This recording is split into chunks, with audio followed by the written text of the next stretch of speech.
Hello అండి, నమస్తే. నేను Lakshmi. Welcome to my channel. మనకెప్పుడైనా నోరు బాలేనప్పుడు లేదా నోటికి ఏదన్నా పుల్ల పుల్లగా తినాలనిపిస్తే ఖచ్చితంగా తినాల్సిన ఆకుకూర గంగబయలు కూర అండి. ఈ గంగబయలు కూరని ఎలా తయారు చేసుకోవాలో మీకు చూపించబోతున్నాను. దానికంటే ముందు నా ఛానల్ని సబ్స్క్రైబ్ చేసుకోవడం మాత్రం మర్చిపోకండి.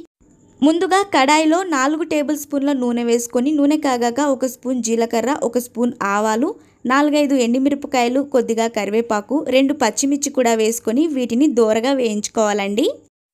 చూసారు కదా, మనం వేసుకున్న తాలింపు సరుకులన్నీ వేగిపోయాయండి. ఇప్పుడు మనం ముందుగా కట్ చేసి పెట్టుకున్న ఉల్లిపాయ ముక్కల్ని కూడా వేసేసుకుందాము. ఈ ఉల్లిపాయ ముక్కల్ని మాడిపోకుండా ఎర్రగా వేయించుకోవాలండి. ఉల్లిపాయ ముక్కలు వేగుతున్నప్పుడే రుచికి సరిపోయేంత 1 స్పూన్ ఉప్పు, 1 చిన్న స్పూన్ పసుపు కూడా వేసేసుకుందాము. ఉప్పు పసుపు ముందుగా వేసుకోవడం వల్ల ఉల్లిపాయ ముక్కలు మగ్గడానికి ఎక్కువ టైం పట్టదండి, తొందరగా మగ్గిపోతాయి. ఇప్పుడు ఒక 3 నిమిషాలు మూత పెట్టేసుకుంటే ఉల్లిపాయ ముక్కలు తొందరగా మగ్గిపోతాయి. చూసారు కదా, 3 నిమిషాల తర్వాత మూత తీసి చూస్తే ఉల్లిపాయ ముక్కలు చక్కగా మగ్గిపోయాయండి. ఇప్పుడు ఇందులో ఒక 4-5 టొమాటోలని చిన్న ముక్కలుగా కట్ చేసి వేసుకోవాలి. టొమాటో ముక్కలు వేసుకున్న తర్వాత ఒకసారి గరిటెతో బాగా కలిపేసుకుందాము. మనం వేసుకున్న ఈ టొమాటో ముక్కలు కూడా తొందరగా సాఫ్ట్గా మెత్తగా మగ్గడం కోసం ఒక 3 నిమిషాల పాటు మూత పెట్టేసుకుంటే టొమాటో కూడా మగ్గిపోతుందండి. చూసారు కదా, టొమాటో కూడా సాఫ్ట్గా మెత్తగా మగ్గిపోయింది. ఇప్పుడు ఇందులో మనం ముందుగా కట్ చేసి పెట్టుకున్న గంగబయలు కూరని కూడా వేసేసుకుందాము. గంగబయలు కూర మగ్గడానికి ఎక్కువ టైం ఏం పట్టదండి, తొందరగా మగ్గిపోతుంది.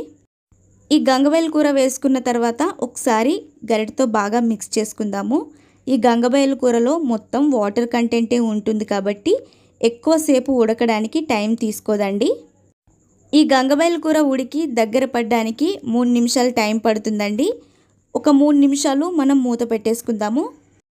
చూసారు కదా, గంగబయలు కూర ఉడికిపోయిందండి, దగ్గర పడింది. ఇప్పుడు ఇందులో కొద్దిగా కారం కూడా వేసుకుందాము.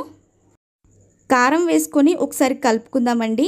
పచ్చిమిర్చి వేసుకున్నాం కాబట్టి కారం వేసుకోవాల్సిన అవసరం లేదు, కాకపోతే నేను కొంచెం స్పైసీగా ఉండడం కోసం కారం వేస్తున్నాను. కారం వేసుకున్న తర్వాత 1-2 నిమిషాలు మగ్గించుకుని తర్వాత స్టవ్ ఆఫ్ చేసుకుంటే పుల్ల పుల్లగా కమ్మగా నోటికి తినాలనిపించే గంగబయలు కూర రెడీ అయిపోయిందండి. చాలా టేస్టీగా ఉంటుంది, పిల్లలు కూడా చాలా ఇష్టంగా తింటారు. ఎప్పుడైనా నోరు బాలేనప్పుడు లేదా నోటికి పుల్లగా తినాలనిపిస్తే తప్పకుండా ట్రై చేయండి. సో ఫ్రెండ్స్, ఈ వీడియో మీకు నచ్చినట్లయితే మరిన్ని వీడియోస్ కోసం ప్లీజ్ నా ఛానల్ని సబ్స్క్రైబ్ చేసుకోండి.